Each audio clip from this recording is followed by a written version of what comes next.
shot, show me what you got. Ready or not, you can't stop it. This is how we rock it. And I can see you getting naughty, shaking your body. Welcome to the party where the nuts hang. It's just a rap thing. And we're back with episode 37 of The Sounds of Struggle. I'm Chris Parrish. And I'm joined by the third member of our faction, Mr. Shaun Martens. Hey guys, how's it going? Proud to be here. It's about damn time. I blame your schedule and your place of domicile. Yeah, you're right. I blame Jack Prag because he's a dork. Douche. He's a douche. Twat waffle. All of the above. Yeah. Answer is D. All of the above.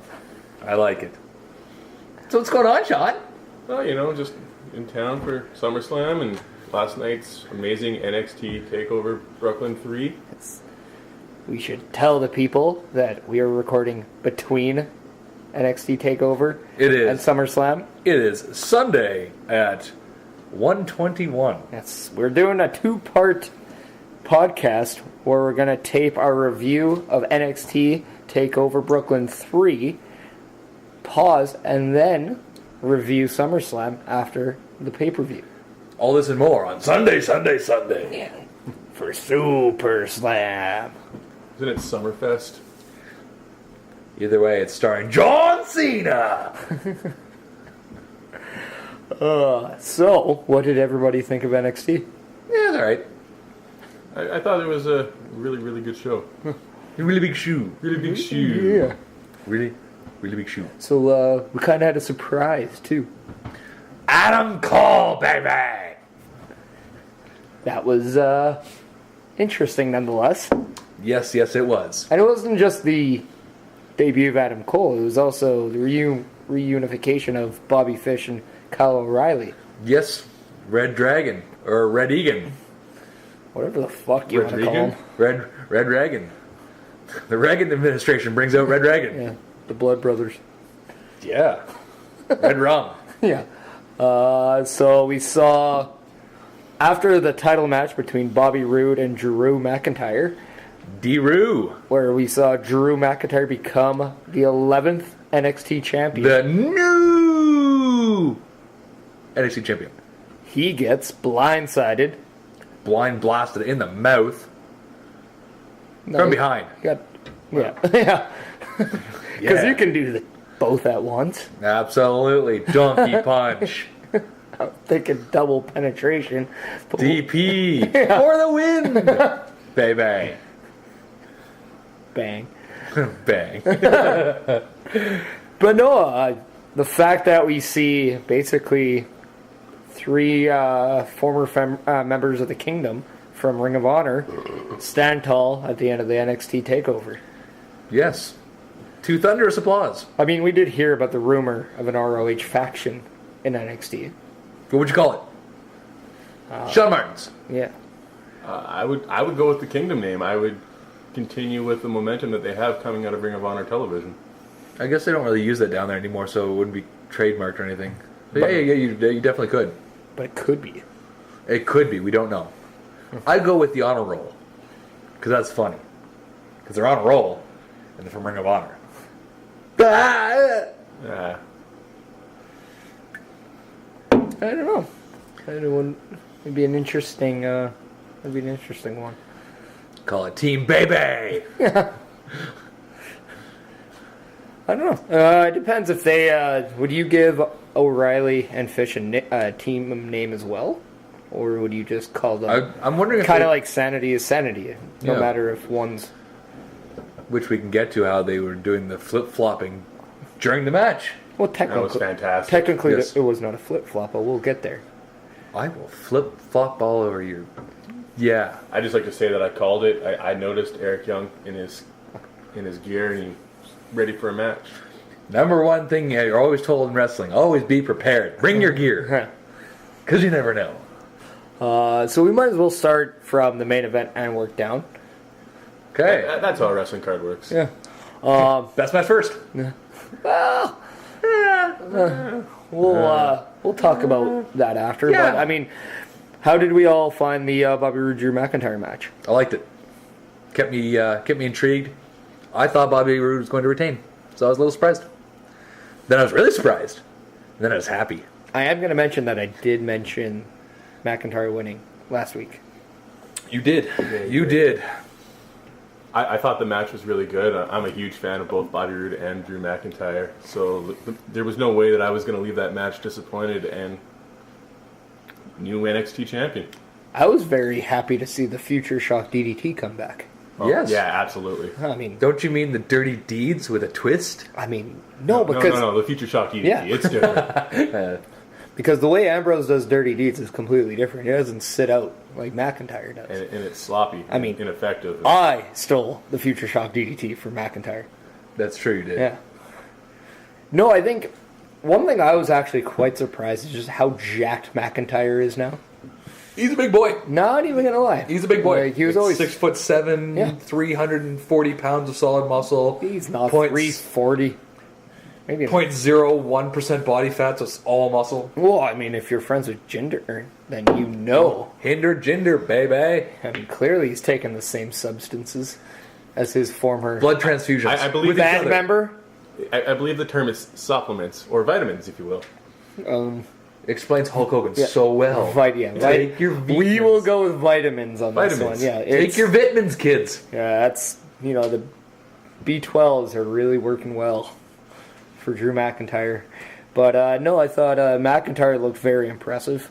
I mean, I don't Yep. think Bobby Roode can have a bad match anymore. No. But My only thing is his finish, the Claymore. He's such a big guy, but he's using a single leg kick. Don't get me wrong, it looks good. But a single leg kick? Yeah, but a guy that's that's- like Hogan using his leg after like- talking about his arms. I so think much. it's cool because if he goes and extends it, he can be in the corner and he's still connecting with the guy in the middle of the ring. Yeah. Yeah, he is tall. But I mean, the size of just trunks that he has on his legs, like those things. I mean, he's going to be able to punt a good kick, and he's Scottish. I mean, they know how to kick in the. He should do the log toss and just pick a guy up and just flip him out of the ring. Well, he did. Land on their head, die. He does that off Murder. off in the corner. Yeah, that's true. Call it the murder toss. The murder toss. I'm getting a lot of shaking heads, so I guess that's not going to be a thing. Yeah, Oh well, maybe I'll use it. that's maybe as bad as my ideas with the women. And Yes. how funny it would be to think of porn names with the current WWE women. If you have any, send them in. Yeah. Or don't. Yeah, we don't care either way. At Chris Parrish, I'll listen to them all. Yes, he will. Yeah. Or at tagSTRUGGLE, SOS. Yeah, just clutter Just tagSTRUGGLE, SOS. Clutter- Not just tagSTRUGGLE. our podcast with porn names, please. Yeah, that I'm okay with. That would be nice. That would be all right. That would be strugglicious.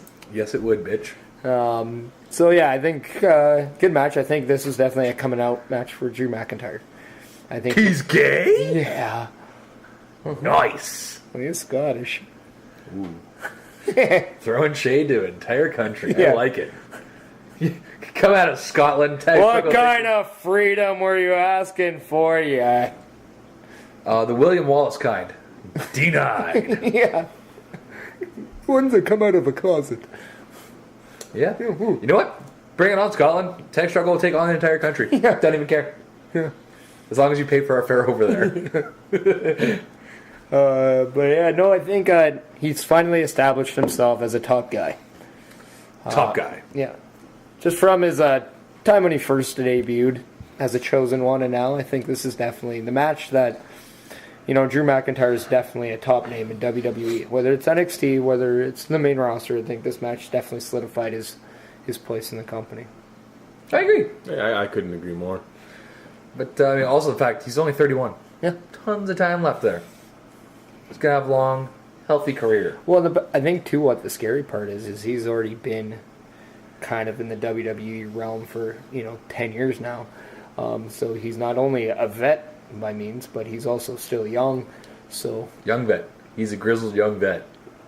Just imagine the I leaps feel and like bounds. there's a song, Right? right? Like, There there's should a be. song there somewhere. There is a song there, brother. But in a couple of years, this guy's going to be just insanely good. I could see him main eventing like Mania or something like that. A couple years. I can see him Sure. being Randy Orton good down the road. I see him being better than Randy Orton. Yeah, I can see him being better than Randy Orton. Yeah. So Last thing we need is for him to win the title at SummerSlam and not win one for 7 years and just basically job to everybody. yeah. Now, what do you think this does for Bobby Roode? I think it propels him to the main roster. He'll have one more rematch, but I think they'll move him up. You don't think a program with Roderick Strong? I mean, maybe, but is it necessary? I think the program with Roderick Strong has to happen. I think they've put too much time and money into building this program with Roddy to just elevate Rude. Unless they elevate Rude and the story is that Roddy chases him to Raw or SmackDown. That'd be all right. Now, is anybody surprised Roderick Strong did not make a single appearance in this match? I am 100%. I am not, but only because he was up in that box with Kurt Angle. I know That's a long way to run down. I know he was, from a storyline point, he told Regal he wouldn't, and Regal, I guess, asked him. But part of me is still, if a guy's questioning your manhood, questioning like your family, and like taking shots at it, Well, he blew a kiss to his fiancée. well, That's something that only tagSTRUGGLE does. I would take that as a compliment. right? That's what I had to I'd do. be like, yeah, my love You life's can look- glorious, bitch. You can look, but you can't touch. Yeah. Yeah, no, I'm not getting in on the Bellas theme with you. I don't think anybody wants to get in on a Bella's theme. Except for John Cena. And Daniel Bryan. Yeah. You can't see me. Yes. It's true. So yeah, it'll be interesting to see. I always thought Bobby Roode was going to stay champion till the Royal Rumble NXT, drop the title, and then debut in the Royal Rumble. Yeah. I thought him as number 30 in the Rumble, even with the big elaborate entrance, would be fantastic. I think it actually would be better if he debuts 29. Takes too long and number 30 comes in and just like throws him in the ring from behind and he gets knocked out quick. I think it'd be hilarious. That could be Roderick Strong. Right? I feel like the angle's written. It has to happen. That's what we do here, Sean. It's what we do. Vince, give us a call. We'll help you out. Yeah. We're the brainchild of future WWE programming. Exactly. So now we go down to the NXT Women's title match between Asuka and Ember Moon. I am shocked Ember Moon didn't win. I'm going to say don't get me wrong, I like the way it came out, but I'm shocked. I'm going to say this. This match was the match of the night for me. Yeah. I don't know if it's a match of the night for me. I don't know. Not match of the night for me, but it was definitely a very good match. I am not surprised to see Asuka retain the title. I still firmly believe that she's going to carry that title right up to her main roster promotion, and they're going to continue with that undefeated streak in her promotion to the main roster. Pull the old page and take it up. Spattered title and all. Just strip her of the title when she goes up to the main roster. Well, that wouldn't be the only thing Paige has been stripped of. No, I meant Asuka. Dignity. And clothing. I was talking Asuka. Oh, yeah. Our bad. Oh, dear. Yes, dear? We got to get off on this page thing. Already miles ahead of you. Oh, brother. Brother. So, yeah, what did we think of the match? And will we see another one between the two? Yeah, I think so. I don't think those two are done. They put on a hell of a good show. And I think there's still more story to tell with that one. Yeah. I still think if Asuka was to end her streak in NXT, Ember Moon is the one to do it. Mm-hmm. But that's only if her streak ends in NXT. Yeah. And you're still convinced no? I'm still convinced that the streak will not end in NXT. They're going to want that marketing tool when they bring her up to the Raw or SmackDown roster. Say like a Mania match between her and like, I don't know, like a Charlotte or somebody like that. Or Ronda Rousey. Yeah, there is talks about her training. Yeah, and there are talks about doing the 4 horsewomen of MMA against the 4 horsewomen of wrestling. That would be nice. Wait, isn't Roderick Strong's wife? Yep. Isn't she one of them? Mm-hmm. Huh. That could be interesting. And then she gets jumped from behind by Bobby Roode and reignites the... And it'd be great! Too much? Yeah. I'd still go. I'd watch it. We are talking WWE here. That's true. No men on women action. In the ring. Yeah. Just behind an unnamed cameraman. I thought we decided that was... Ryback? Yeah. He said it was.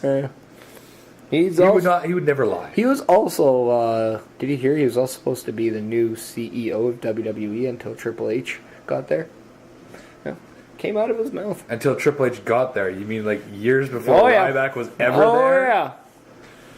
Man, he got screwed. I know, right? We should bring Ryback in so we can manage Tag Struggle worldwide. Yeah. Or not. Yes, I know, because we don't work out. Well, He can feed me more. Beers? Mm-hmm. Yeah. Yeah. Ryback brew? Come on. Ew. Well, no, if he Tastes just had like his... protein powder and feed. We just use his money to make our own beer.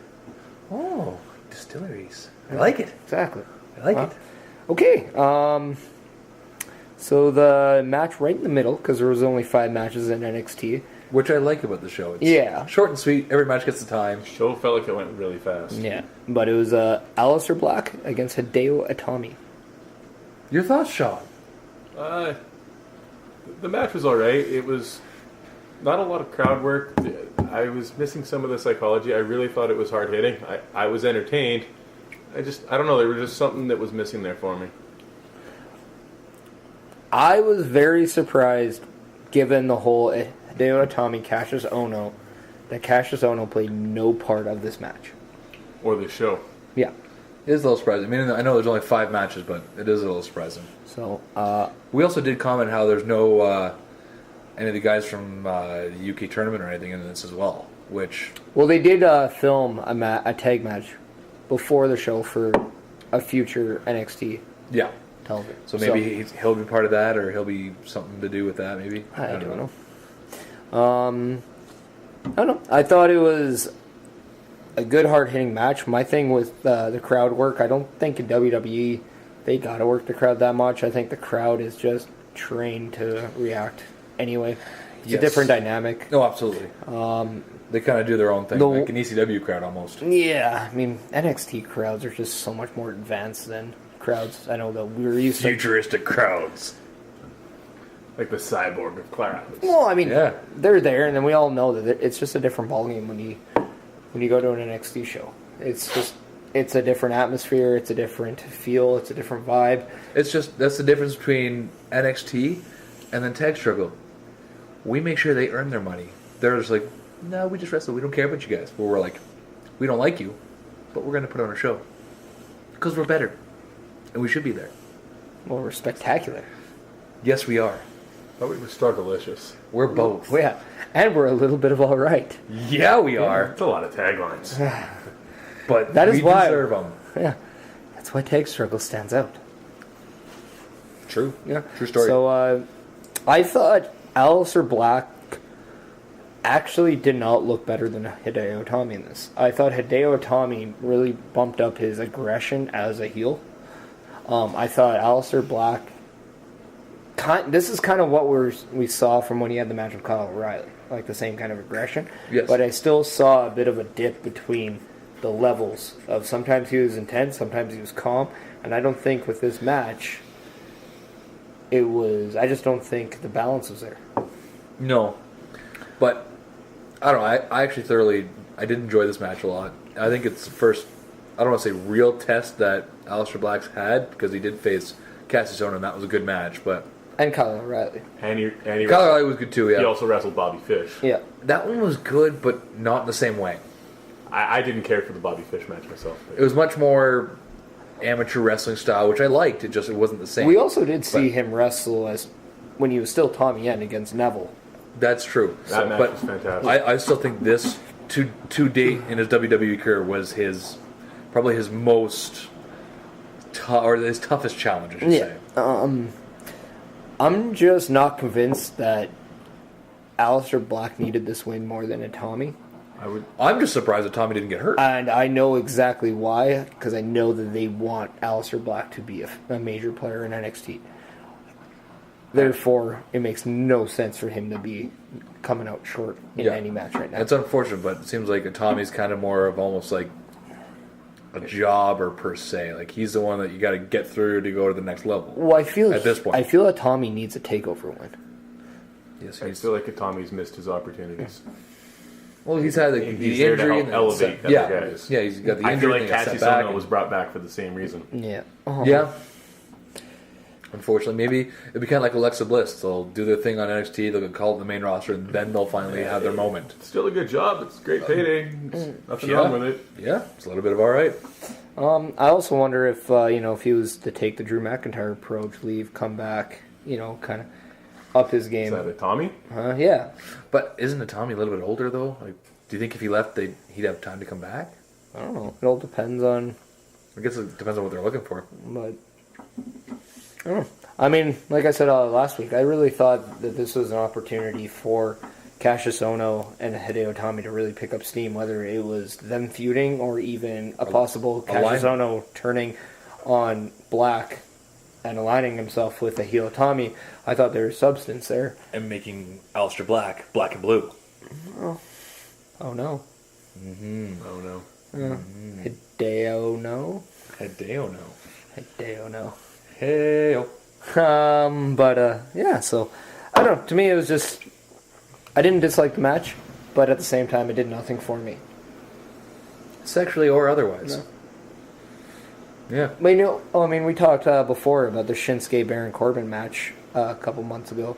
I just didn't see the point. This match, it just felt like it was rushed. It made more sense to do a Tommy and Ono. Yeah, no, it's very true.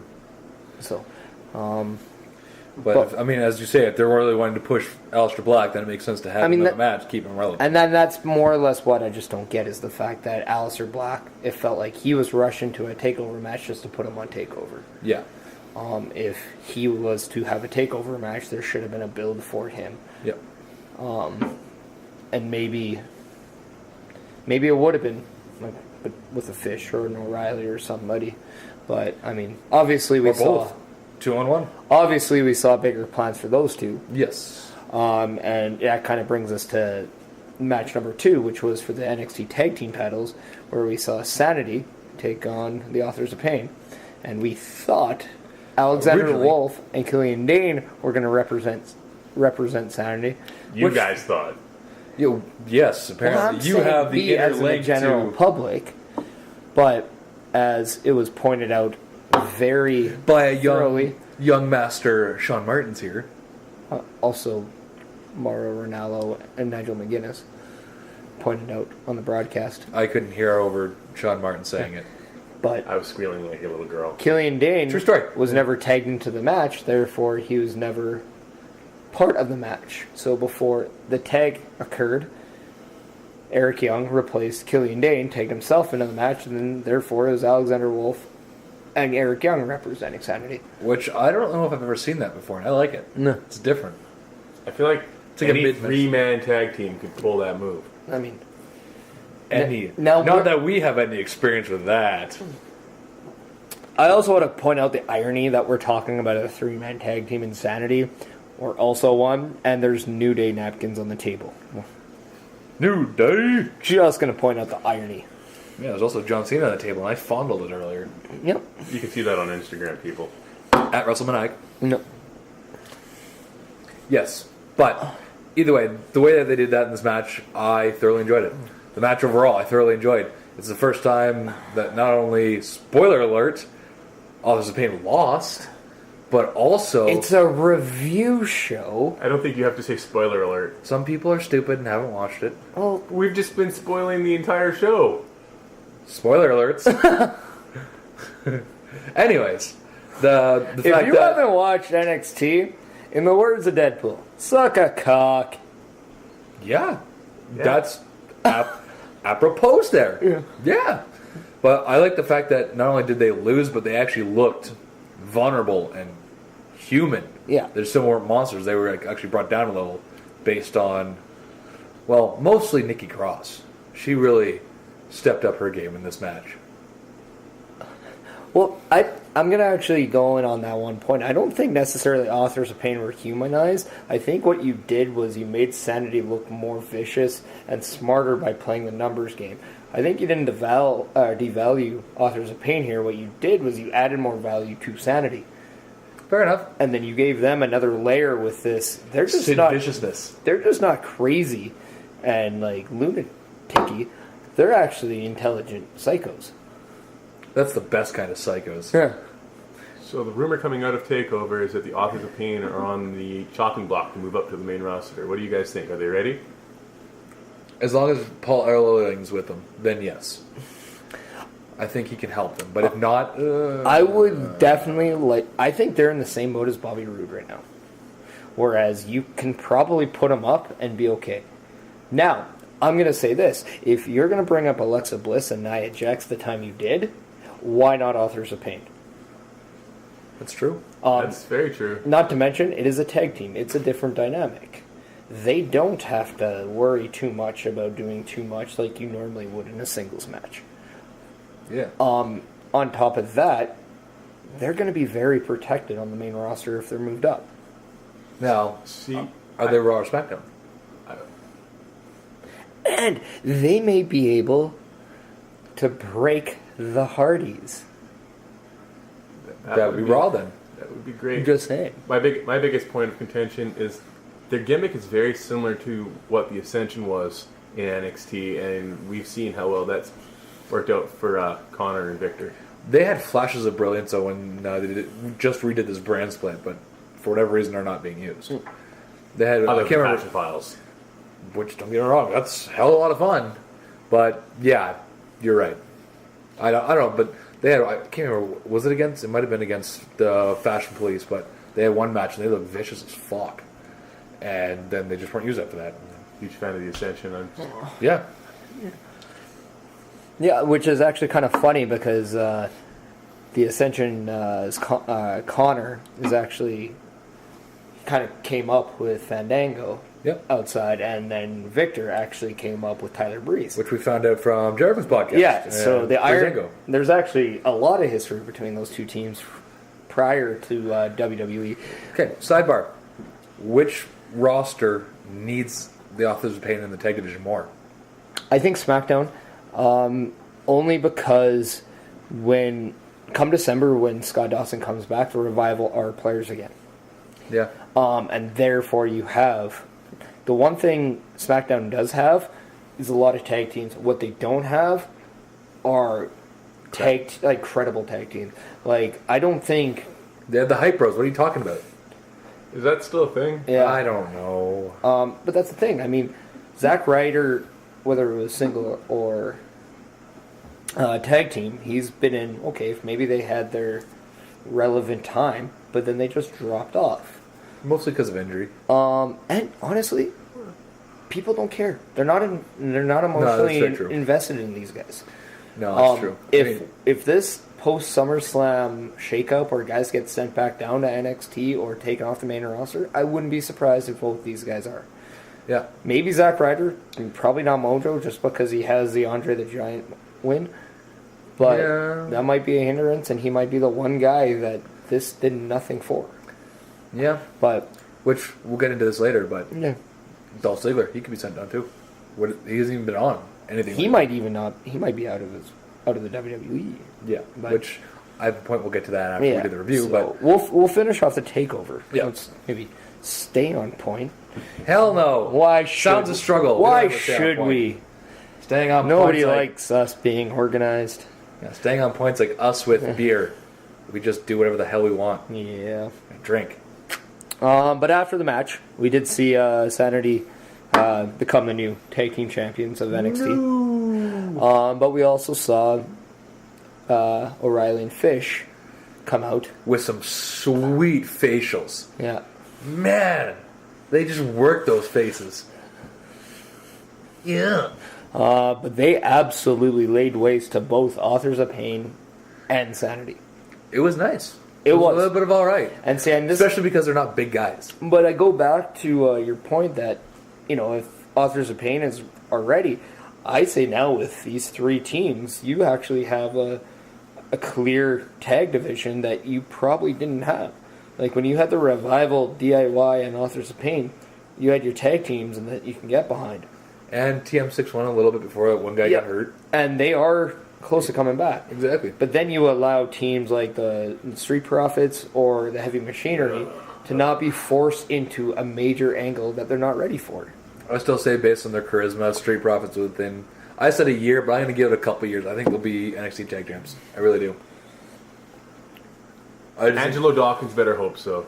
He's been there a long time and done a lot of failed things. It's funny because when I saw him, I'm like, oh, I remember him. He was a jobber once. Yeah. Once. But then again... Several times, actually, but yeah. Then again, that's kind of just like what Scott Dawson had. Yeah, that's true. And Jason Jordan. Tyler Breeze. He almost got fired. And then now one is part of the Revival, and the other one is Kurt Angle's son. Crazy how the world works. What? Good for you, Chad Gable. So yeah, this takes us to the opening match, which was Andrade Cien Almas versus Johnny Wrestling. Yes, Johnny Gargano. And Cien had his new valet, Selena Vega. Thea Trinidad. Yeah. Who I'm wondering, is Selena Vega related to Savio? I think that's kind of a connection they're trying to make with... Like... Daughter. Son. Niece. She's his son. Love child. We have not seen a love child. A bastard love child, yeah. Pet parrot. Yeah. Yeah! She identifies as a parrot. Yeah. Sexually. And otherwise. Chromosome child. Ew. Extra chromosome? Well, only on the side. Ooh, nice. You can get that at Chipotle. Ew. Dude. Gross. Ask Braun Strowman. Yeah. Yeah, right? $25 a bowl. You need to learn to share, Braun. Learn to share. Son of a bitch. No wonder he needs that place. I mean, the one time I want chicken, I have to be behind you. Selfish. I can also say I've never eaten at a Chipotle. Not either. I've always wanted to. Oh, I have. You good? It's pretty fantastic. It's a little bit of all right. A little bit of all right indeed. Good stuff. We tend to say strugglicious. That too. That too, yeah. I will say, I'm becoming a fan of Cien Almas again. I did tell you to watch the match. You did, and you know what? I was very impressed with his heel work. I just thought the whole going down the road of, I'm too busy partying and stuff, I'm like, this is stupid. Well, I mean, I think that's the whole point of Thea Trinidad. She's trying to... redirect him? Cut that shit out. Yeah, he can't multitask like us. Party and win. Yeah. Yeah. Foreigners. Stupid foreigners. I'm going to go on the record and say that this match was probably my match of the night, and it kind of was baffling that it was the opener. Yeah, I don't think it should have been the opener. I would have switched it with the Atami and Black match. I agree. Honestly, I'm not sure what the match tonight for me was. I'm going to have to watch the pay-per-view again. But I have a bad match in this card. I like all of them. I want to lean towards the actual tag match, to be honest. Man, you do kind of have a tendency to lean towards tag matches. Every once in a while, yeah. Way to go, Teddy. Player, holla holla. So, but no, it was definitely a very back and forth match. Yes. And kind of a DIY, moment. The finish, yes. That was nice. I love the infusion of DIY helping keep Ciampa relevant. And Bald Brethren. I like that guy. My thing is, would have made it a little bit more impactful had we saw Ciampa throw that shirt at him than Vega. I don't know that I agree with that. I think the idea that the DIY shirt was able to enough to throw Johnny Wrestling off just showed what that friendship and what everything means to him and how he's emotionally hurting from this tag team breakup. And I don't know if you noticed, but they panned to the ring after the match, and Cien had already left, and Johnny Wrestling was still sitting in the ring, and slid away from the way that he was looking at the shirt sliding away. It was just brilliant. A little bit of all right. But I mean, I'm just wondering because would a T-shirt be as more impactful than an appearance? I don't know. Because initial appearance would be a shock. Yes, right away. But I like the way they're doing this. If you do the T-shirt first, then next big match he has, they play his music, but it doesn't come out. Next match he has after that, then he comes out and attacks. Now, would you play his music, or do you just play the DIY music? I think I'd play the DIY. DIY. Yeah, you're right. DIY. We also did see our Gargano have his new music. Yeah. So No, I agree. Have by the DIY way, music hit. thoughts on Gargano's new music? I don't mind it. Yeah. I think the person that did it was moron Well, because they released it early. But Released it the day before Gargano was turned on. yeah. That's, But other than that, yeah, it's a good song. I like it. It fits him. yeah. I love the female vocals. Yeah, you do. I think we all do, at one time or another. Wow, that really went sideways. Yeah. Yeah, it did. The oral soothing of a female is a little bit of all right. Anything oral that's soothing is something I can get behind, or in front of, Or on top. or below. Yeah. Depends on my mood. I'm pretty flexible. We're like the Wonk elevator. Any way is a good way.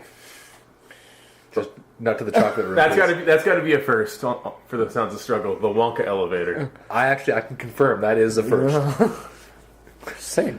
Throw in some sirens and stuff here. We have a first, people. Who's gonna push that button? Probably Depends on what button it is. Back to the match. Yeah. So, well, I mean, I thought we just did cover the match. Yeah. No, but as I was saying, I think building up like that, where eventually Ciampa comes back, I think would work way better. The T-shirt now, DIY song second, and then third have him just attack him, and then either he uses DIY song or he uses a new song. I think Ciampa should have his own song. Why? I mean, if you why want- Roman doesn't, Yeah, but If it's good enough for Roman. right? He is the big dog. He's able to kick bitches off buses, right? Yeah? well, yeah, no, just ones that are afraid of heights. That's Oh, funny we too. could totally get into that. We will get to that when we do the SummerSlam review. Which I think is funny because I didn't know he was scared of heights. That's funny. I like that. Yeah. So yeah. Now, direction of NXT going past Takeover. Onward and upwards. Because the one thing I was always wondering is, once DIY split up, how did this fare for the tag division? Now, with a takeover after, I think the tag division is in a pretty good hands. Yep. My question now, again, the direction of NXT moving forward, going to its next takeover, what do we see the matches being? The next takeover would be. Do they do one? It would probably be Philadelphia for the Rumble, wouldn't it? I think there'll be one for Survivor Series. I would assume there was one for Survivor Series last year, so I would assume there would be one for Survivor Do Series. we know this where Survivor Series is? year. Not Toronto, No. because that was last year. I don't know where it is this year. I'm sure it's somewhere. I want to say Boston for whatever. Boston. But I'm Fucking not go too sure. Survivor Series in But Boston. okay, well, why don't we say this? Can we not confirm that the title match will be McIntyre versus Cole?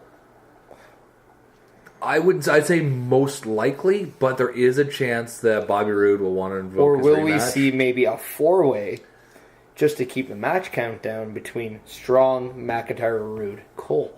That is very much possible too. It all depends on what they do. And because Rude could very well get his rematch on just regular NXT show, and they could go with Cole going forward. This It's just very in. possible. Shaun Martens knows where Survivor Series. Ooh, tell us. It's on Sunday, November 19th in Houston, Texas. Ooh, takeover. That is Houston. nowhere near Boston.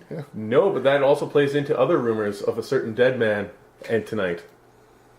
Which we'll get to in the SummerSlam review. Yes. Booker T's here? Sweet. He also did use the Houston Hangover. Can you dig it, sucker? But yeah, no, sticking with Sucker NXT. ever. The future, like the future direction.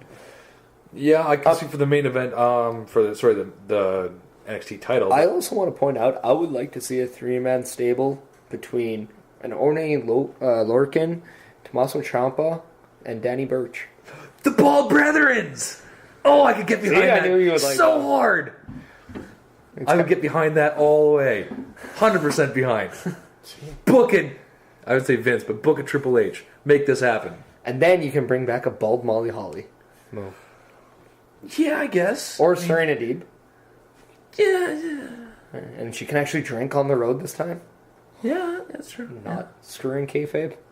Yeah. I mean, what's a kayfabe? That has to be the last time that kayfabe was the reason that somebody lost their job with that company. Yeah, probably. Well, I mean, I could probably think of a couple ideas right now. I'm sure Alberto Del Rio for some reason. He's always getting blamed for shit, so I'm sure it's his fault. Well, this just in, he just got suspended again for something. I don't know where or from what, but I'm sure he did. He's very good at that. I heard the Owl stripped him of his title. Whew. Well, that's a hoot. Yeah. You know what else also is a hoot? Going to whatamaneuver.net and picking up old school One World Empire and OG the Struggle gear. Shaun Martens, have you ever gone to whatamaneuver.net? Oh, you better believe I have. Yes, actually, his entire wardrobe right now is made of whatamaneuver.net t-shirts. Yeah. Well, he also has the baby onesie on. It's stretched the fuck out, but he has one. And it looks a little bit of all right. Yeah. There's hats and hoodies and t-shirts, and this baby onesie's fantastic. And Meniac, you accidentally got the woman's shirt. But I have to say, it hugs me just right. Yeah. I mean, it was for like a Crash Holly size woman. However, so it fits very well. Still fits pretty tight. Yeah. Yeah. So if you want any of your old school OWE and OG the Struggle gear, go to whatamaneuver.net and pick them up now because, you know, we need to pay bills. Among other things. Yeah. And while you're doing that, you can also listen to this and the previous 36 episodes of Sounds of Struggle by going to Podbean, iTunes. YouTube. Google Play. I think that's it. But yeah, And listen to it all there. Download and subscribe to Edmonton SPN. Yes, and you can listen to us or, I don't know, Quick Calls or whatever else. No, you don't want to listen to that. All the other stupid shows they have on there. But Yeah, we're not stupid. If you want to, like, say... We're do strugglicious. bitch. Oh. But I mean, if you want to do, I don't know, some vacuuming and just want to have some sound on in the background but don't really hear it, you put everything else on. Yeah. But you want to be entertained, you listen to us. If you want to listen to something to put you to sleep, other shows. If you want something to listen to on the car on the way home, Sounds of Struggle is where it's at. Yes. Relieve your daily struggle of work by listening to the Sounds of Struggle. So if little bit of you art. guys are like us and it's mid-afternoon on a Sunday and you want to start having some beers, go grab a beer and we'll come back with part 2 of episode 37. Sweet! With our SummerSlam review.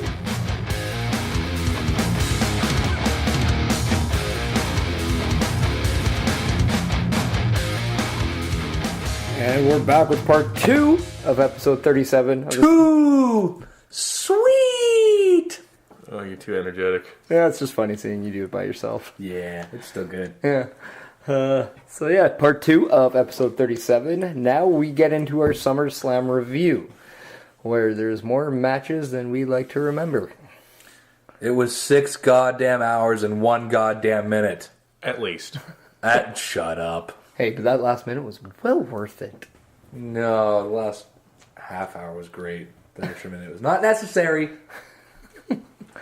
So, we will start with Pre-show? the kickoff show.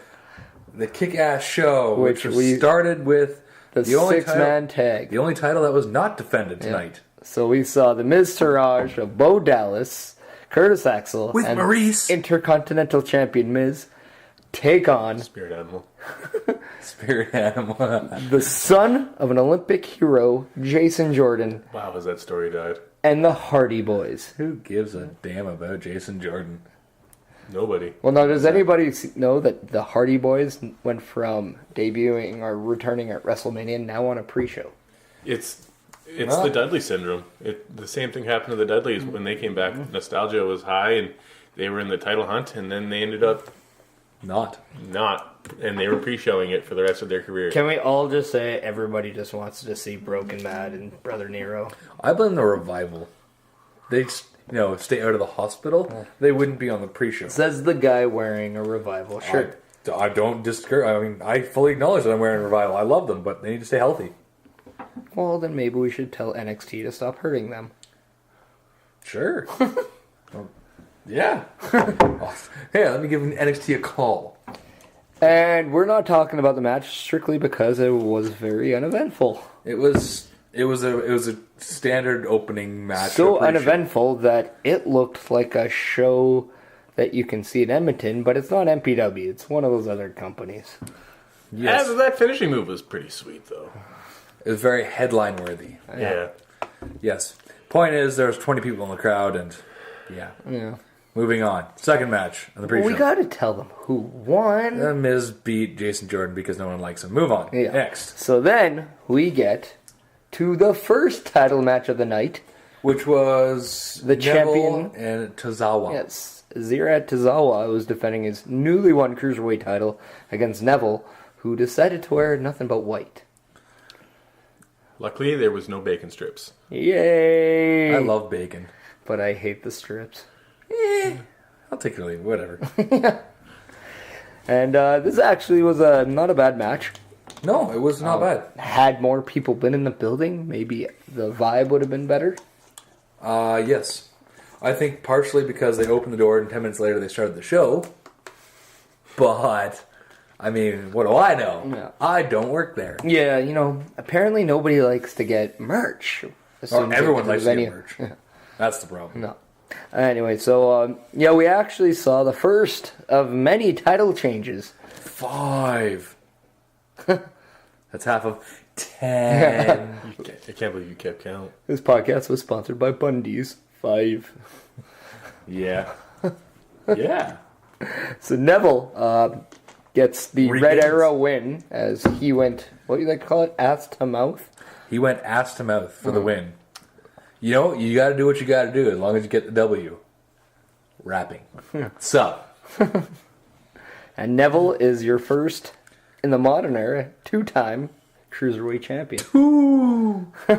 Yeah, the only thing about that match that really doesn't sit well with me is the point on taking the title off of Neville last week. Other than to give him this 2-time feel-good moment. I'd have to say you probably took it off him just to spark a little bit of interest of, okay, maybe if we did something major, maybe more people want to tune into the Cruiserweight and the 205. That's my only. And clearly it didn't work. Well, Maybe it did. Oh, well, I guess that remains to be seen. yeah. Although I did say I called that one. That made me happy. You were 1-0 on that one. That's about as good as it got for me. And then we go to which a lot of us thought might actually have been the match of the night, was the Usos taking on the SmackDown Live Tag Team Champions, New Day. Which ended up being my runner-up for Match of the Night. Which we'll get to the Match of the Night later, which I think we can all agree on. I think that this was my match of the night. Yeah. Traitor! I think when it came to pure wrestling and that excitement action, this might have been the better match. Whereas, Yeah. The other match in question, it was definitely smiles and Hoorays. well, let's just say this match definitely lived up to our expectations of being one of the best matches of the show. And it was a little bit of alright.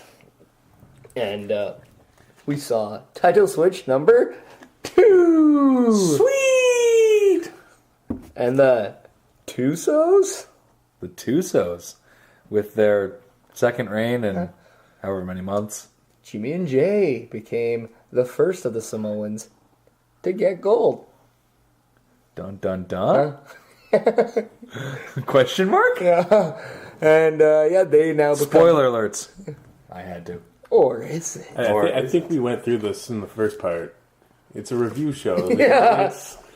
You're a fucking review show. Spoilers are implied, I think. Yeah, that's true. Well, he is 1/3 of it. Yes, that's true. So, the Usos become the new tag team champions, and likely they will continue feuding with New Day. Most likely. We can only hope. Yeah. And I'm okay with that. So Or alright. perhaps another match with the returning Breezango. Between 2 weeks and 25 years, as their ad firmly said they will be back by.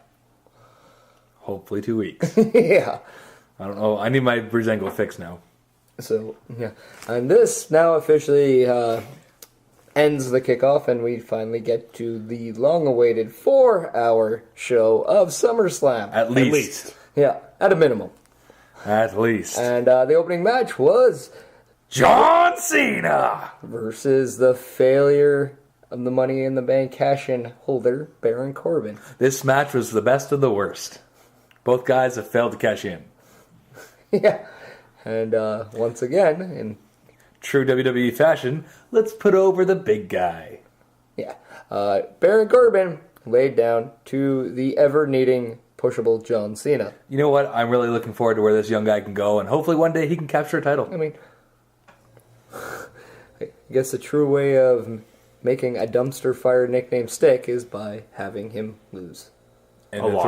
throwing him in a dumpster. Yeah. And setting fire to it. Baron Corbin, you and your streak of win-losses right now are becoming your hairline. You're simply losing one after one after one. Give up, bro. Just give up and shave it. And then go back a couple years, win the Andre the Giant Memorial Battle Royal, and live out your glory years. You know? And, yeah, so But overall, it wasn't a terrible match. it wasn't. It was way better than I thought it would be. Yeah, I don't know. I don't really have anything good to say about it. Honestly, that was like an entire year ago, it feels like right now. It was like at least 5 hours ago. Yeah, At least. at a minimum. A minimum. Yeah. So this takes us to our first women's title match of the night, which saw SmackDown Live's women's champion Naomi, which is Imone spelled backwards, I'm on. versus the Queen of Hearts, Natalya. Who, come to find out from them talking on commentary, has not won a title since like 2010. 10. 10. Foreshadowing. So, yeah, what did we think of this match? It was alright. I don't know. I'm kind of, spoiler alert, glad that Natalya is now the new champion.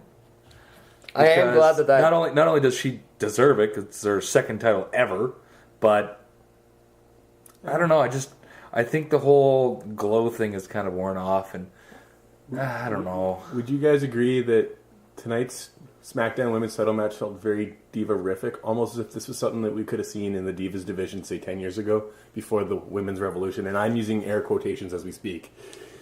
Our listeners can see that. Yeah, that's why I'm describing it.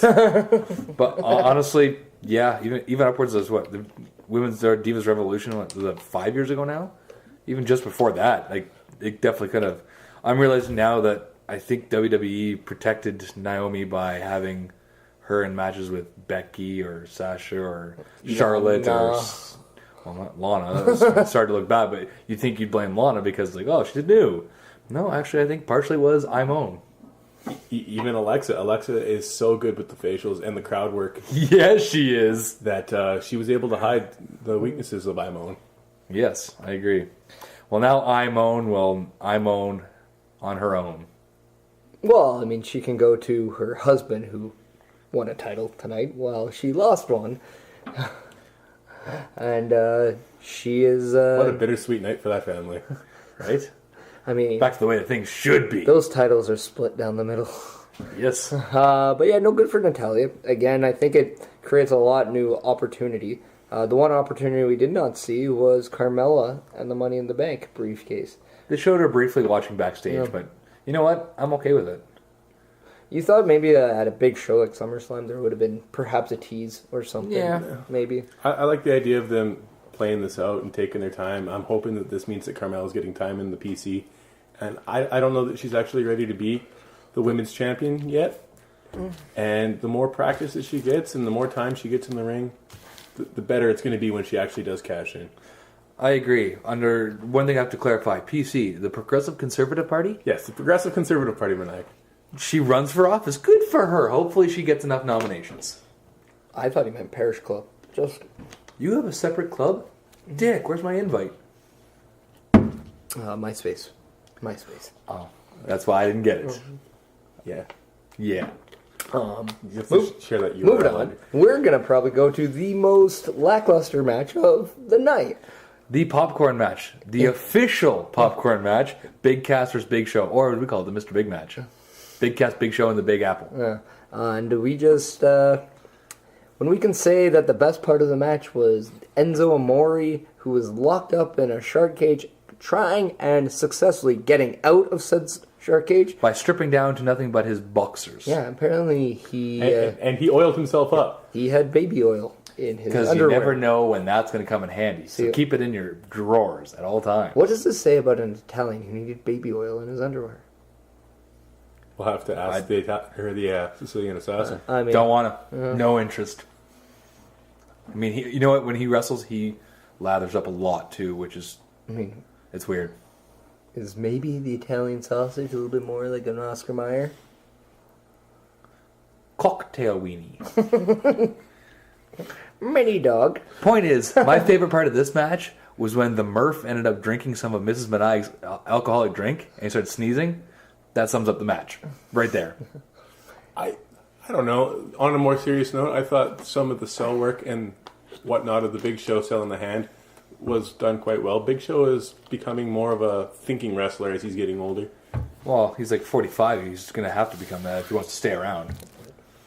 I just thought this was a very good opportunity for Cass to show aggressiveness and a mean streak, and I think he failed to do that. Miserably, I might add. And this is always my pet peeve, whether I played hockey as a kid or just sports in general or even wrestling. My pet peeve is when you are gifted with the size of Big Cass and you don't have that aggressiveness or show that mean streak. It really ticks guys of my size off a little bit more because, we have to go so much more than what maybe the average guy does just because of our size. And it's I don't know, for a 7-foot guy to constantly look like a bitch kind of pisses me off. This is what you classically call a Napoleon Bonaparte syndrome. Yeah. Oh, you're 7 feet tall. Lay a fucking shot in.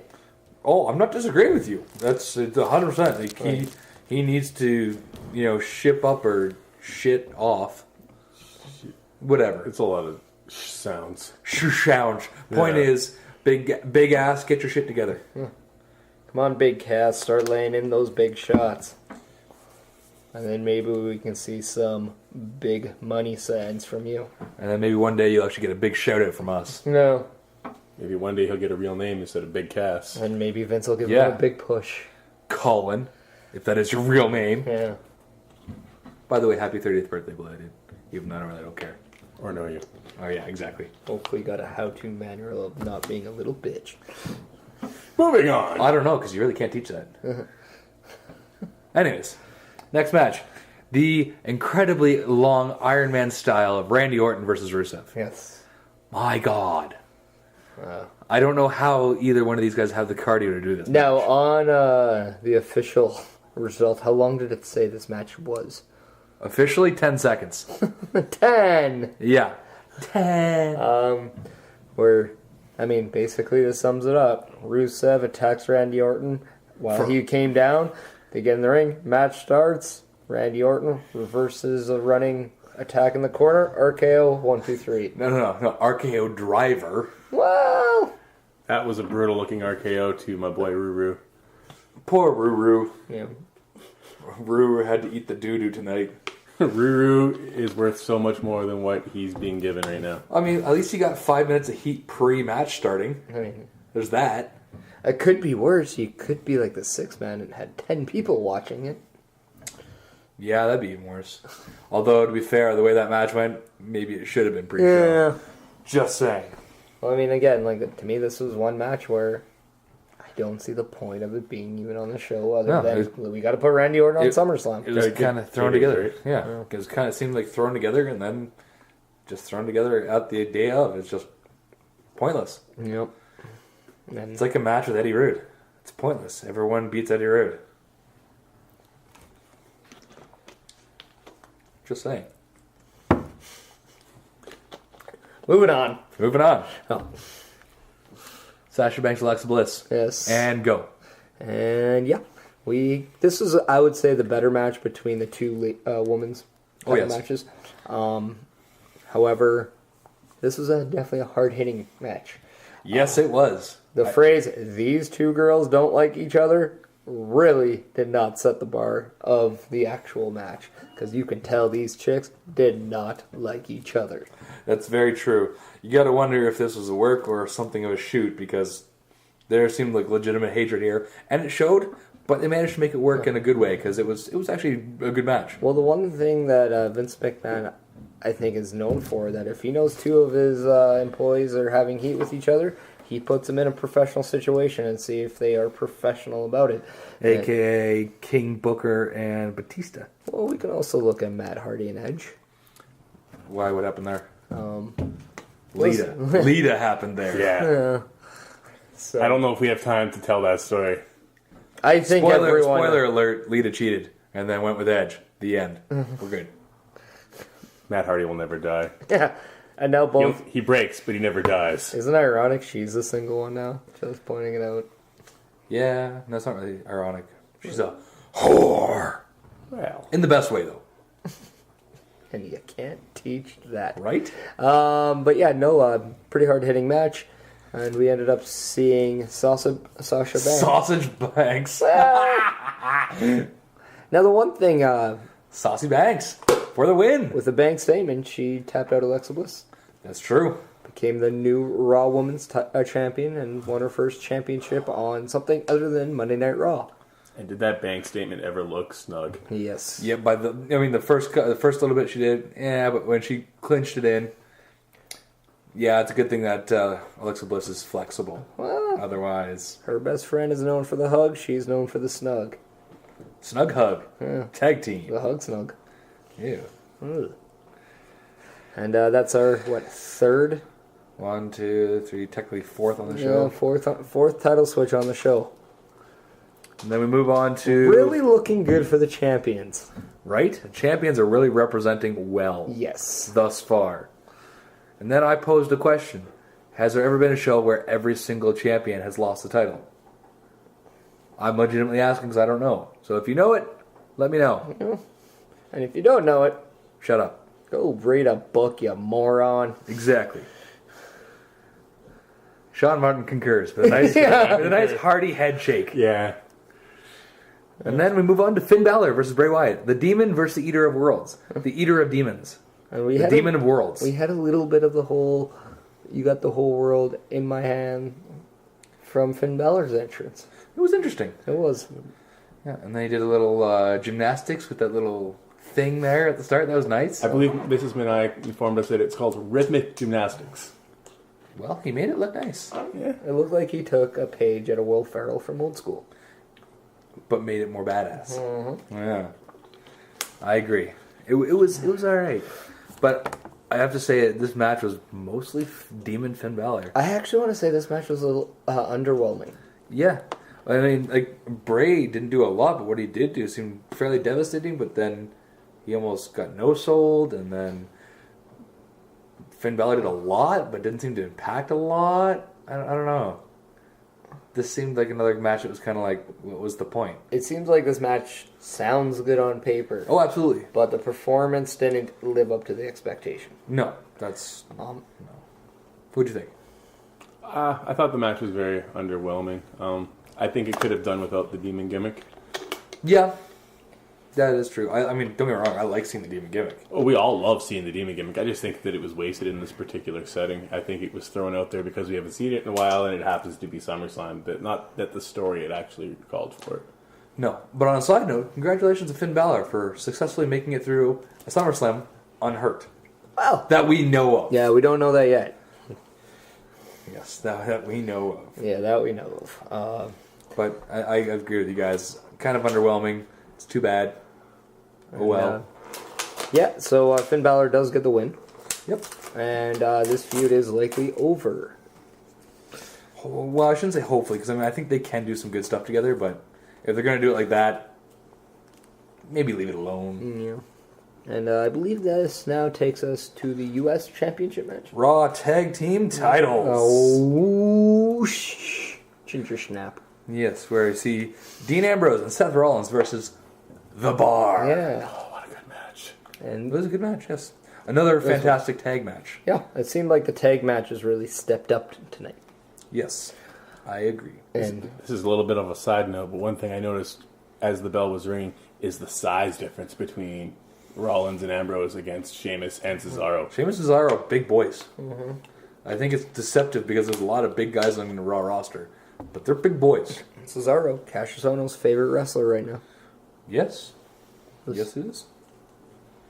I actually thought this might have been the most hard-hitting match Overall. so far up until this point. Yes. At match 10 overall, this is the hardest hitting one. Yeah, and Sheamus definitely laying them in. Big Cass, take a fucking lesson. He was, it's too bad he's not from Scotland because he was potatoing the fuck out of people. I think that's an Irish thing, actually. Yeah. So it's a good thing that he's from Ireland. Yeah. Point is, he's potatoing the fuck out of people. Which kind of seems weird because so is Finn. And He is light. Yeah.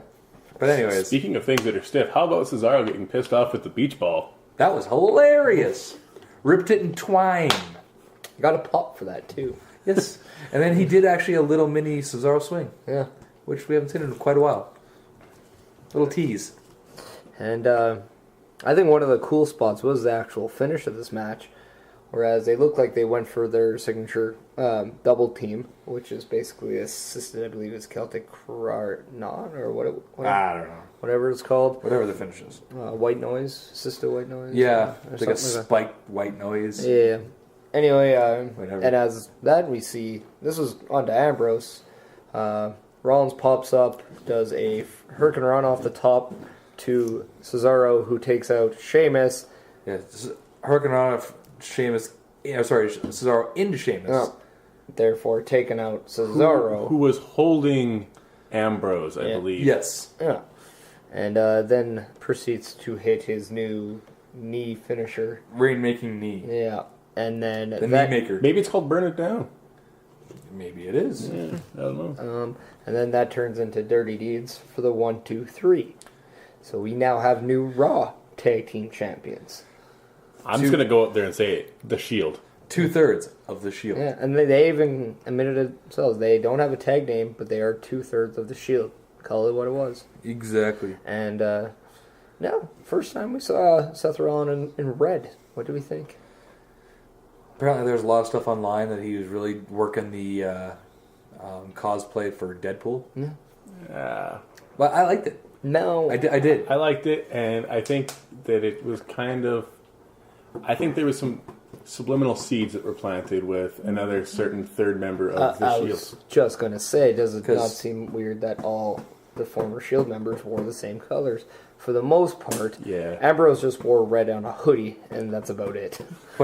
But still, I mean, he has his typical attire, but he did wear red, which we is all know- unlike him. We all know Ambrose is the... Lunatic friend. well, we'll just see he's your black spot on an all-white dog. What does that mean? He's the one that stands out because he's different. Yes. Jeans. Etc. Etc. He's just a little bit out there. Yes, he is. So, but yeah, And then next match, AJ Styles, against Kevin Owens, 4 USA title, with Shane McMahon, as the guest roofer, Oh. E. Yeah, Yeah? aficionado. sure. Yeah. This And- one was It wasn't a bad match. no, I actually didn't mind it. It was very back and forth. There was a lot of hitting McMahon from both sides. That, I mean, at least it was even in that sense. Can I say the one glaring difference from this than one of the previous AJ Kevin Owens matches? They actually had a spot where the referee was taken out. Kevin Owens was then put in a submission, and then Calf crusher. he actually tapped out on this one. Yeah. And made the referee knockout something worth noting about. Yes, it wasn't awkward. That was supposed to happen. It didn't. Yeah, so. Yeah, overall, I liked it. I mean, Shane got hit a few times. Kevin Owens was absolutely hilarious, as per usual. You fall off buildings. How are you hurt? Good stuff. Good stuff. Yeah. Just yeah. I think the whole Shane McMahon being the special guest referee thing, if it doesn't transpire into anything else, it was a waste. Like, he was down just as often as every other referee, and I think More, though, because referees don't get up after they're down, usually. I do think that this match had two purposes it needed to share. One, we wanted to keep AJ Styles as the U.S. champion, becoming the first champion to successfully retain his title. At match number 11. Yes. And then to plant the seeds for an upcoming feud between Kevin Owens and Shane McMahon. Which And I think it did. Yeah. It definitely, honestly, you could definitely actually keep this going as almost like a three-way feud with the way things went. But Really could. also SummerSlam and WrestleMania, which are about 6 months away from each other, either feuds start then or they begin then. So this could be the true beginning of a Kevin Owens versus Shane McMahon feud while seeing the finale of the AJ Styles Kevin Owens. That's very true. So, I don't know, from what I'm used to when I watch WWE, this was the one that kept it on like the same kind of riff with what I'm used to. Both guys got in McMahon's face and then were pushed and rolled up by the other guy. I did find it a little weird that AJ was the first one to physically provoke Shane McMahon and not Kevin Owens. I think it was more because of the history, maybe. But, I mean, I think they told the story like well enough. It made sense to me, but I enjoyed it. It wasn't my favorite match on the card, but I enjoyed it. At the very least, I think the one thing that does come out, AJ was the one who did not try to use Shane McMahon as a shield, whereas Which did happen again. Kevin Owens did, and Shane McMahon actually made the right calls as an official. He didn't. He did call it down the middle. And, And he showed no favoritism. No, absolutely not. Whereas they had a pop-up powerbomb from Owens to AJ with the foot on the rope. And he called it. And he called it right. He called it, and that's what eventually led to Kevin Owens taking his eye off the ball and eventually losing. Any other thoughts on this, Shawnee boy? no, I thought the match was good overall. I agree with you guys' points. I'm not a big fan of Shane McMahon. Well, fair enough. But he falls on buildings. Falls off buildings. Both? Sometimes on buildings. Here comes the money. Yeah. I'd make a real inappropriate joke, but I'm not going to because this podcast does not need to be 4 hours long. Fair enough. Moving on. Yep. Jinder. Don't hinder. Sings. Don't hinder. Versus Shinsuke. Nakamura. And you won a bet? Did I? Well, you gave the over-under for Shinsuke's entrance. Over under Shinsuke's entrance. I said 3.5 minutes. It was 3 minutes 36 seconds. Which I think it might be a little longer. It might have been, but because that's when the music stopped. Yeah. We went from the beginning of the music to the end. However, the fans kept singing. I don't know. I may have counted that a little bit too because Jinder music hadn't hit, so therefore it was still part of his entrance. Yeah. Point is, long ass entrance. Yeah. Very long. It was an alright match. That is one of the things that is the selling point of Shinsuke is his entrance. Yeah, that's very true. So his artist-like personality. I did read something on Twitter though. Imagine at WrestleMania when you have 70,000 people sing Shinsuke's theme song. Do you really need to play the audio? Yeah. My question is, you think they're going to have to do the old Undertaker treatment, have him come halfway? Because the way he walks to the ring, this is going to be like a 15-minute entrance. Yeah, but WrestleMania is like a 24-hour show. Oh, boy. We got to start training for that. Oh, boy. All right.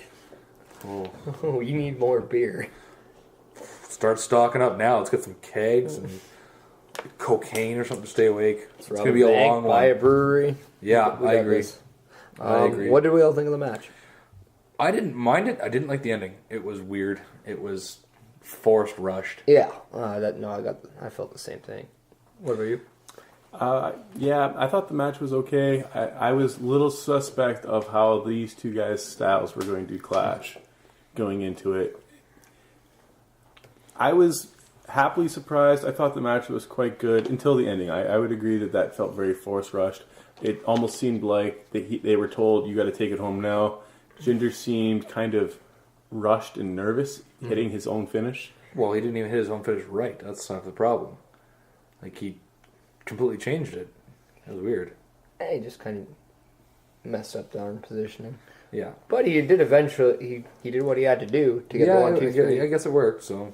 And I think that's kind of what the surprises a lot of people is that Shinsuke did not win the WWE title at SummerSlam. Yeah. I think the big question isn't why didn't Shinsuke win, but how crazy will it be when Shinsuke probably wins it at WrestleMania? I can see it at WrestleMania. Which I think is the bigger... No, you know what? I can see it. It's going to be at, like, Raw, like, December sometime. Like just what- because. I mean, imagine Shinsuke going and winning the Royal Rumble, winning the heavyweight title at WrestleMania. I think that just holds a lot more substance than hey, you won this number 1 contendership 2 weeks before the pay-per-view. Well, I wholeheartedly agree. I mean... I think Motorhead said it best. The chase is better than the catch, and we haven't seen the chase with Shinsuke Nakamura yet. That's true. In fact, this is actually his first true main event match on the main roster in a major pay-per-view. That is true. So, in my eyes, he was one of the most over guys all show. Yep. And there's something to be said. He is definitely a star. A rising star. And I think you need to treat him like that. You don't give him that, here you go, because you're big. Make a moment, make it a thing. I think if you put the title on Shinsuke Nakamura tonight, you're doing him a disservice. You would be doing the same thing that happened with Jinder Mahal. And I know that he wasn't the undercard guy, but he really hasn't won all that many matches on the main roster. And he would have won a number 1 contendership the same way that Jinder did and been pushed into that championship spot the same way Jinder had. But I mean, yeah. And everybody would have applauded it where they're complaining about the exact same thing. My thing, too, is that other than Randy Orton, who has Jinder beaten? Baron Corbin. Yeah. Mojo Rawley. Technicality. But I mean, again, like, that's the list? John Cena. Yeah. Yeah. But at the same time, I go back to your point, Sean, about the Rush, because we look at how Bray Wyatt was used earlier this year. We looked how Naomi was used instead of the build there, or even Bayley at that point too. Yep. But instead of building to a good chase and eventual payoff, it was just a quick here you go. I thought the same thing was with Sasha and Charlotte too, when they were just handing the titles back. It wasn't so much. I mean, I understand maybe that story a little bit more because they were so evenly matched. It can go back and forth anytime. But with Bray, you had this just character that was larger than life, and a true build would have been so much better than what he ended up getting. Yep. And I think the same thing goes here with Shinsuke. A lot of people think he's a bigger level of star than Bray Wyatt. Therefore, he deserves a bigger story and a bigger stage, I think, too. Yes. Now, before the main event, anybody want to address the Colonel Royal that happened for KFC? How great was that? Shawn Michaels is now Colonel Sanders. Yeah, so is Dolph Ziggler, Big Show, Becky Lynch. It's one more thing Dolph Ziggler is taken off of. Yeah. We should do something next week about how to book him. Let's book Dolph Ziggler next week. Yeah, that could be a segment next week. Is Apparently R-Truth just dresses like Colonel Sanders now. That's our truth. I mean, wasn't there like in the Royal Rumble, didn't he grab like a ladder, like he's in a ladder match or something? I believe in the Royal Rumble, he grabbed the ladder and thought it was a ladder match. Oh, my bad. Yeah. Which, you know what? It's funny. It works for him. He pulls it off. You know what? And he's not a younger guy, so if this is the way he can stay in the company, good for him. Well, he's doing the Sandow, right? Yeah. Give me something bad and I'll make it good. Chicken shit to chicken salad. Mm. Yeah. But anyways, Bacon, Molson Canadian, Coors Banquet. Exactly. Point is, Shawn Michaels is now Colonel Sanders. Moving on, the main event time. Yeah. Shaun Martens. Who was in the main event? The main event was our fatal four-way for the Universal Championship between the Beast Incarnate, Brock Lesnar, the Monster Among Men, Braun Strowman, the Destroyer, Samoa Joe, and Roman Reigns. Roman. Whatever. Roman, I don't give a fuck, reigns. And, yeah. This was 4 guys just beating the shit out of each other. And it was fantastic. I have never been more of a Braun fan than I am right Yeah. now. He's a little bit of alright. He is the MVP of SummerSlam 2017. Hands For down. sure. Hands down. Putting Lesnar through 2 tables, throwing a table on Lesnar, throwing a chair into both Samoa Joe and... We need to clarify with the throwing the chair, throwing an office chair, a wheelie office chair. Like he did, was it last week or the week before on Raw? Yeah, and he wasn't also in the shot at the time. No, all you see is like flying off his chair, go from one side of the screen, and just absolutely catapult the Samoan. The Samoan duo. Yeah. Yes. And it was hilariously amazing. Now, I do throw out one bit of heat towards Roman Reigns for using the sharp part of the stairs that go around the post, and he hit Braun Strowman in the back of the head with that, on the side of the head. Opened him up. Opened him up a bit. Like, I mean, I know you're, top dog, whatever, but dude, be fucking careful. Like, that was just careless. Straight up careless. And nobody will say anything to him because he's the big dog. He'll kick him off the bus. What the fuck? Get off my bus! Well, I don't know if he'll do that to Braun. Braun will just eat him. Yeah, Braun will just like flick the bus and it'll go from one country to another. I bet you that's how they avoid paying for gas. He just picks it up and just lawn darts into the next country. He just Brett Favre's the motherfucker. I hear that Braun can only get the bus from Chipotle to Chipotle, though. Hey, there's a Chipotle in usually most major cities. Hey, he also has an app on his phone of where he poos. Yes, he is strugglicious. Yeah. You can be our heater any day.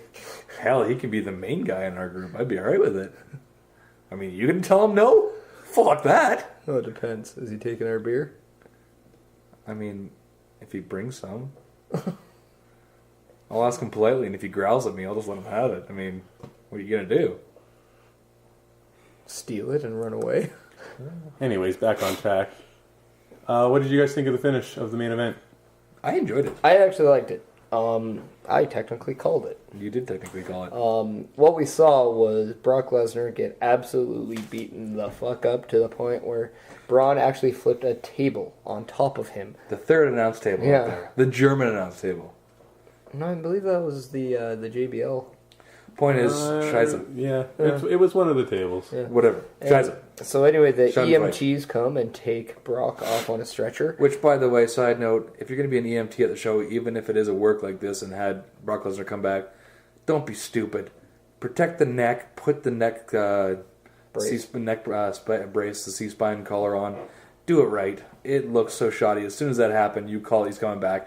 And I mean, I don't blame him because I mean, Just out of it looked like shit. Just out of curiosity, perhaps their neck brace couldn't fit Lesnar's neck. They make neck braces for people who don't have necks. From my time when I was doing the paramedic stuff, like it's pointless. yeah, no. From my time doing the paramedic stuff, there is a brace that will fit. It might cost a lot more, but there is a brace that will fit. But does everyone have that? They should. Yeah, they should. I would think that if you're the EMT on hand, especially the EMT for the Barclays Center, they should. Well, we saw the Nets. They look like a spinal fusion waiting to happen. Maybe they ran out giving it to the Nets and the Islanders. Okay, fair enough. All right. Yeah. I mean, Eberle plays for them now. Ooh, stocking up. Stock up, Barclays Center. But anyways, he makes the return. The miraculous comeback. Yeah. And, ends up F5ing Roman Reigns for the 1, 2, 3. to the crowd's delight, might we add. Now, are we surprised Roman Reigns was the one who took the pin? No. Really? No, I'm not surprised at all. Because part of me still believes that their match for next year's WrestleMania is still Brock Lesnar, Roman Reigns. It could be. Although, if it keeps up this way, it could be Brock versus Braun. That's what I'm seeing. I'm seeing hints of Brock versus Braun. I wouldn't be surprised if we see Brock and Braun at Royal Rumble. What about Brock versus Braun at Survivor Series? I think we might actually see a Samoa Joe in that mix up until Survivor Series. Cool. I'm okay with that. Because I mean, the one thing I think we take out of this is that 2 guys didn't get pinned. Braun and Samoa Joe. Yep. So do they have a beef where they should get the next shot moving forward? Yeah, that's very, very possible. The one thing I like is the last 2 matches that Brock Lesnar's had, he's escaped. He hasn't won them. He's escaped them. Like, versus Samoa Joe, he was getting his ass kicked for a lot of it, managed to pull out a win. And for this one, again, same thing. He managed to pull out a win on one guy after there was just a hellacious beating of all 4 guys, in particular, Brock Lesnar. And it was good. It makes him look a little more human, little less indestructible, and elevates 3 guys to the same level. Well, I mean, just by nickname standpoint, a monster should be more scary than a beast. Depends on the beast, I guess. But they're... I can't say that. Never mind. That doesn't work. Well, a beast should take down a dog, and a monster should take out a beast. And a destroyer should destroy everyone. You would think. You would think. But that's the thing. I can actually believably see each guy in this match defeating anybody else. Yep. And that creates a division at the top that's actually awesome then. Because anybody at any time could win. Well, I think, too, the one thing we don't see very often, especially on pay-per-views now, are full-out number 1 contender matches. I think now with these 4 guys, you may be able to do, say, Braun and Brock, but then between Samoa Joe and Roman Reigns, you can have a number 1 contenders match. Yep. And now you can actually start setting up multiple shows with these 4 guys, and that could be your face of your heavyweight title picture for, half a year to a year. Yeah. Yep, I think your story going forward will be Samoa Joe, Braun Strowman, and Brock Lesnar. I don't think Roman Reigns is going to be a factor. I have a small theory that he's going to be busy with a darker force going forward towards Survivor Series. So Nation of Domination. Are they making a comeback? Oh, that would be fantastic. Or New Day. Which one?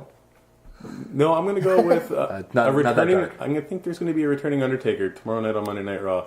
Oh, Really? So not racial. Good job. Not racial. Keeping it clean. Respect. Yeah. Nice. Now, what would prompt him to come back? I think there'll be something. The way that Roman has been pushing the "this is my yard now" stuff, depending on the way that he addresses the people tomorrow night about how this is his yard, it's been reported that the Undertaker is in full Undertaker garb. His hair has been dyed. His beard has been dyed. He is looking like he's in somewhat decent shape. For a 50-whatever-year-old. And he's in New York. He's in Brooklyn. He was backstage tonight. So WWE's got 2 more nights of TV to tape in the Barclays Center. And I think we will see The Undertaker on WWE Monday Night Raw tomorrow night. You heard it here first. So if this happens, Mike the Ref, you owe Shaun Martens a case of beer. I'm actually saying we might see a tease between John Cena and Undertaker. That'd be alright. Because John Cena is a free agent. He could now be... That's true. He's done all the damage he can do on SmackDown. Might as well go to Raw. Well, and I think, too, like, if... Again, like, I go back to this shakeup. I think, personally, Roman Reigns might go back to a certain stable. And this is where we were alluding it earlier with all the Shield people kind of rocking the same colors. Yeah, that at some point tonight. Black and red. I do like the story that Ambrose and Rollins reunited because separately they were having issues getting tasks done. Now we see Roman Reigns failing to capture the Universal title. Again. Exactly, so maybe he goes back to what he knows, and the Shield were, if not the most dominant, arguably one of the most dominant factions ever in WWE. Not to mention the fact that there's apparently supposed to be some sort of shakeup possibly coming soon. What if they trade New Day back to Raw, everyone from the Shield to SmackDown, Roman Reigns gets the U.S. title, boom, it's like a few years ago. How about that? I think it was Dean Ambrose that had the US title. Don't go into it, just go with it. I don't think he ever defended it in like the... No, he had it for like 3 or 4 months and defended it maybe a couple times But on house shows. the match he loses, you have sympathy because he defends it against the entire roster in a battle royal. Yes. It's just so random. And he lost it to Sheamus of all people. I think it was longer than a few months. I think it was like the longest U.S. title It reign was- of the modern era. I think he was a week away from a full year. Yeah. That's how you politic your way into the main event. And I like that. Never defended it. Good stuff. So yeah, now we look at SummerSlam being your midway point from WrestleMania to the next WrestleMania. Where do we project WWE going from now in 6 months?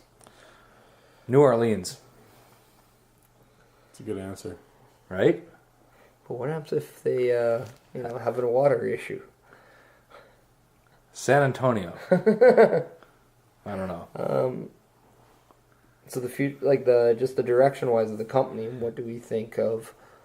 I'm thinking, honestly, if they keep going the way it is, I can see Brock versus Braun, then have the Shield back together, maybe as tag champs or chasing the tag titles against somebody. Now, with this shakeup, could we see the long-awaited, perhaps Shield club That would be formation? All 6 members are technically on the Raw roster. And yes, I'm going to go with Gallows, Anderson, and Balor, the creator of this club. Okay. You know what? Yeah. Because I would not be surprised that we see a AJ Styles Nakamura match at WrestleMania. I wouldn't be surprised at that at all either. No, that would make sense. But would it be for the WWE title, you Does think? it have to be? No, it doesn't have to be. I don't think those guys necessarily need the title. No. But I mean, we did talk about him possibly getting the title, maybe at a Mania. Well, I think I just said, if he was going to win him, he was going to have his moment of chase, and it's going to have this story where there's a payoff at the end. That's very possible. It doesn't necessarily need to be WrestleMania. Now, what would stop it from having, say, The Miz is kind of floundered on Raw? He's not really used much. What about him going back to SmackDown, AJ to Raw? Then you have the club, which was organized in WWE versus Shield. Well, here's my other theory. If John Cena is coming from SmackDown to Raw, you're bringing a big name. Yep. Therefore, Raw, by just situation, should be losing a big name. Yeah. I think Finn Balor might be that guy. I could see that. And maybe there could be a shakeup with the tag teams. And I think Gallows and Anderson could benefit more from a move, seeing how by December, Revival should be back together. And you got the Revival, Hardys, maybe Shield. I mean... And then the bar still. Yeah, so, I mean... Plus, I think, in just Balor's case, I think he'd work better on SmackDown because there seems to be a lot of bigger guys on Raw. Well, and I mean, I don't mean like matchup-wise, there's a lot too. We could finally see Balor and AJ, which has never happened. Yep. We could see Balor and Nakamura, which has happened, but why not happen again? That'd be good. Yeah, so or even Balor, Randy Orton. That'd be all right. There's a lot of obviously different possibilities there. Yeah. But my thing is if this shakeup is going to happen, I hope it absolutely signifies where this company goes in the next 6 months, because I think these next 6 months are going to be huge for WWE. Yep. I mean, in my opinion, I don't think wrestling's been bigger than right now in quite a while, years even. But and I do believe. Oh, sorry. Go ahead. No, as we're talking about this shakeup, I want to go out on the record and say that I'm really disappointed in seeing these shakeups. I don't know about you guys, but I missed the lottery draft. I think there could be something that could be earned from that. You know, the lottery draft I always liked because it's like everybody's available to be taken, but at the same time, only a certain amount of people can be taken because there's only a certain amount of spots for trades or whatever. I actually didn't dislike the way they did it this year, where nobody knew. You just kind of showed up. You just saw it, and so you're kind of watching the show of, okay, who's the guy who's coming over, and I did think that at least brought some certainty of mystery, and you're guessing and you're bringing in, because it may not have been necessarily SmackDown to Raw, it could have been NXT. We saw that with Shinsuke, right? So there's a lot of different possibilities. Also, I'm going to make the point, NXT is stepping up their game huge. Oh, yeah. And I do think at some point, people on the main roster are going to get sick and tired of being, Colonel Sanders? well, But it's finger looking good. but at the Yeah. same time, if you're, the Kevin Owens or you're even John Cena's, but you're the big guys on these shows, I mean, do you want to be considered, okay, you might be the champion of this, so, but everyone is going to be talking about NXT Takeover over SummerSlam? Yeah. Although, I think this year, even though SummerSlam was 14 and a half hours long, I think it was still actually pretty good compared to other pay-per-views. But this might have been also one of the best takeover shows that we saw. Takeover card start to finish was top-notch. As per usual. I've never seen a bad takeover. But No. No. This one especially was next level. But dare I say, at some point, we're going to have to see this change on the main roster, whether it's just how the shows are put together or what happens. Maybe it's a little bit more of a risque kind of environment, but at some point, I do think NXT is going to push that main roster to being a better product overall. So what you're saying is that these big money players are going to get sick of being outclassed by the quote unquote rookies. Yes. I would hope so. Plus, people are going to want to go down to NXT and work Adam Cole, baby. But at the same time, I want to work Adam Cole, baby. Me too. if you have guys on the main roster saying, hey, put me back down, Put all me of a sudden, down, coach. what is your main show? Is it Raw, SmackDown, or NXT?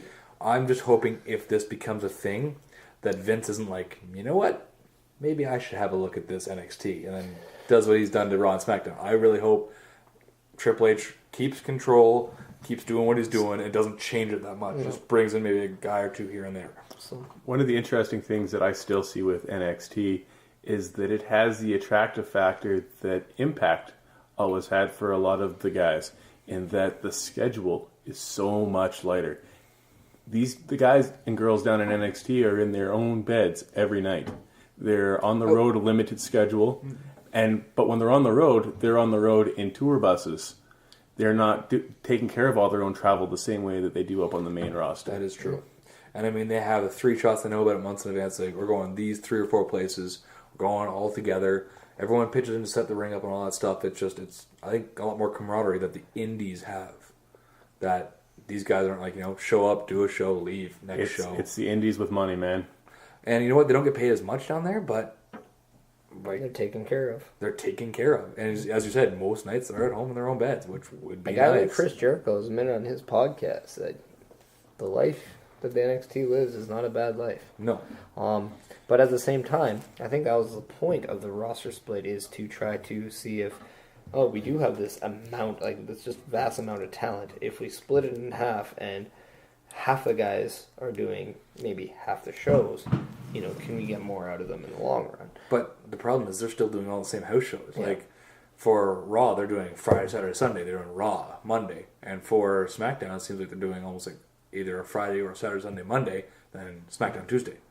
It's really no different. They're just doing different days. It's the company that's getting more money. They're making more revenue off of it. Absolutely, because now instead of doing like everyone travels everywhere, now it's like you're having a SmackDown Live house show while Raw's going on.